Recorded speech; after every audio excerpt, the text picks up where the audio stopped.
Is your church more like the NBA or the NFL?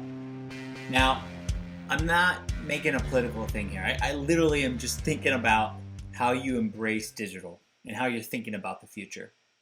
See, if you look at the ratings with these two sports, they're kind of thinking about it differently. And there's a lot of things to factor in here. But with the NFL, their ratings have been pretty good. They've kind of held true. And even when basketball experiences, moments like they have in the last couple of weeks where they stop play, a lot of people will say, look, nobody's watching the sport anymore. But really, it has more to do with the age of the people that watch these sports. And so, yes, NFL has kind of held steady. And even as you look at like the Super Bowl and different things, they've had some drops, but they've also had some pickups. I think 2019 was down, 2020 was up. And when you look at NBA, they've struggled. Some of the numbers of just like basketball in the bubble or ratings or even the finals, which is more of a matchup type of finale. So it's a little different depending on who's in the finals. If you have a big market team like the Lakers or the Celtics, you get a lot of people. If you have a small market team or one that doesn't have historic fans, it's going to be not as big. But a lot of people point to, hey, this is, people aren't watching these things anymore. And so NFL is doing better, NBA's doing worse. And really, it says more about how you think about these things and really where is the future going. Because the reality is people are cutting their cable packages. And there was a report done, and you can kind of see this in general, but NFL, there's some market research. You can kind of look at the average fan of the NFL is 47, close to 50, and the NBA is 36, 37. And so if you're in your late 40s and early 50s, you most likely still have a cable package. You're paying for cable or DirecTV. And if you're younger, in your early 30s or younger, you're not. I've experienced this. I used to be a DirecTV subscriber for many years, and I switched to YouTube TV because I got sick of the random fees, and I just wasn't using it all. I was streaming more in various places. And so cord cutters are leaving some of these packages. And so NFL is doing better because yeah, their metrics aren't changing. And it might be like your church. If you're still holding on to this old metric, the way that you measure if your church is healthy is how many people show up, you're being thrust into this new reality. It's not about how many people show up, it's about engagement. And so the NBA has really leaned into this idea about just being on many platforms as possible and creating engaging type of conversations.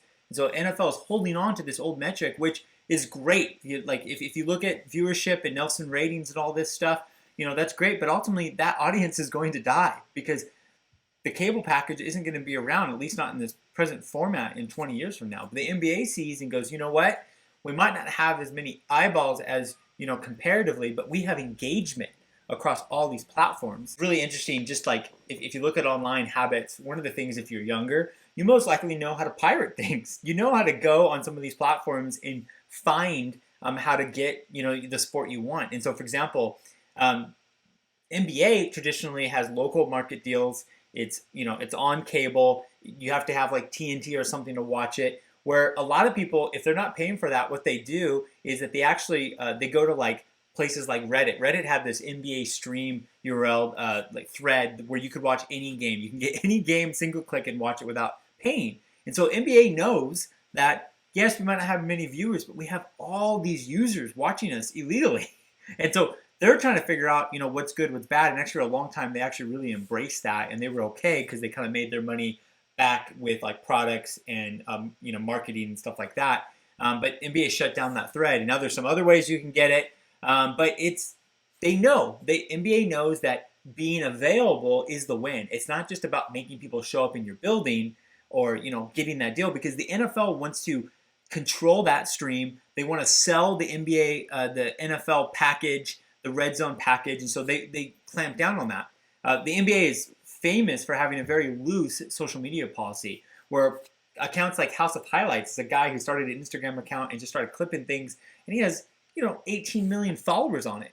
The NFL would never allow that. If you upload a game to YouTube, Instagram, or something, you're going to get hit with copyright infringement, and you have to take it down. Where the NBA allowed it, has allowed it, and been very open. I think actually House of Highlights recently sold to Bleacher Report, and so it's a whole nother media empire. Laker Film Guy is another guy that I followed. that he's a local Laker fan. He started uploading YouTube clips, and he would show clips and give commentary. Again, a guy just starting something in his house, and I think he actually got hired by Athletic, the Athletic, and then he got let go. He's doing something else, I think, actually with the Lakers. But this is something that business wouldn't exist with the NFL because the NFL wants to sell the cable deal. And if you really want something premium, you got to have HBO, and you're going to have this Hard Knocks type of thing. They try to control everything, where NBA is very open. NBA Twitter, it's one of the most just engaging platforms. NBA has a special partnership with Twitter. They have a Twitter type of presence on there where people, engage. I have a list on my own Twitter account where, like, literally as I'm watching games, a couple nights ago there was a big Game 6 game. Chris Paul went off, and I'm literally loading my app constantly because I want to know what my favorite writers are saying. It's something very unique to like basketball culture because we're super engaged with this. And you see this with social media. If you just take a glance at social media for these accounts, you have NFL has 17 million likes, NBA has 38 million, Instagram 18 million, NBA 50 million.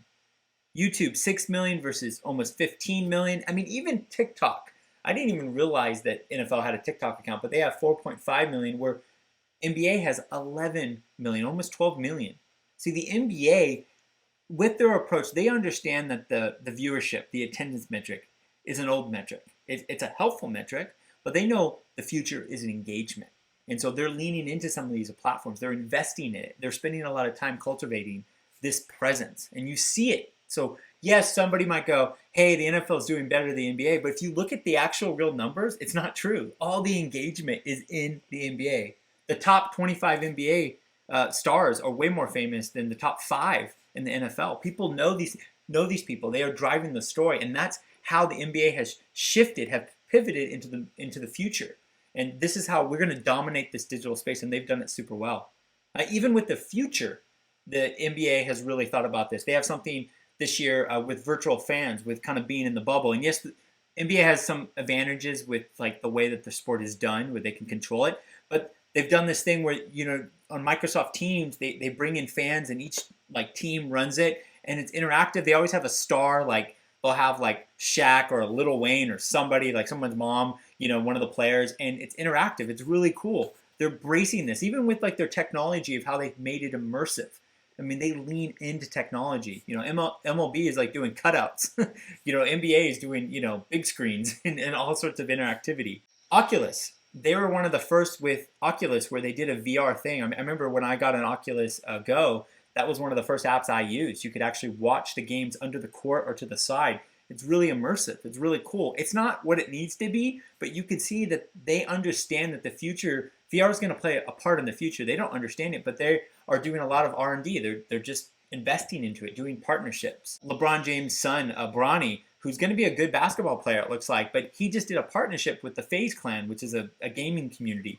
And you could see this is something that is very unique to basketball. These people think different about the future. They're leaning in it. They see a future not like now, but they see a different future. And so Bronny signing a deal with FaZe Clan, also being a basketball star, makes sense. Gordon Hayward and many NBA players are into gaming. Gaming's going to be a big part of our future, and they see this. They're forward thinking. The NBA, something that they did that I didn't watch because I don't play the game, but while the games got canceled, they did a lot of NBA 2K tournaments with players and famous people where they would play basketball, on Xbox or whatever, and they would stream the games on Twitch and stuff. Again, forward thinking. Even with cable, most likely the cable packages will be here to stay, but it's probably going to be predominantly live sports. So YouTube TV, one of their premium partnerships has been with the NBA, because Google knows that the future of this is around the NBA. So they do a lot of sponsorships, and they have for a couple years. They've done a lot of ads around NBA Finals and doing some premium sponsorships with NBA, like just package deals. And so my encouragement for you is to be more like the NBA and less like the NFL. And not a political thing, but the reality, just embracing the future, and don't wrap up your mind around attendance anymore. Think about, how do you drive more engagement? So don't hold on to the past. Think about the future and embrace it so that we can reach more people and disciple more people.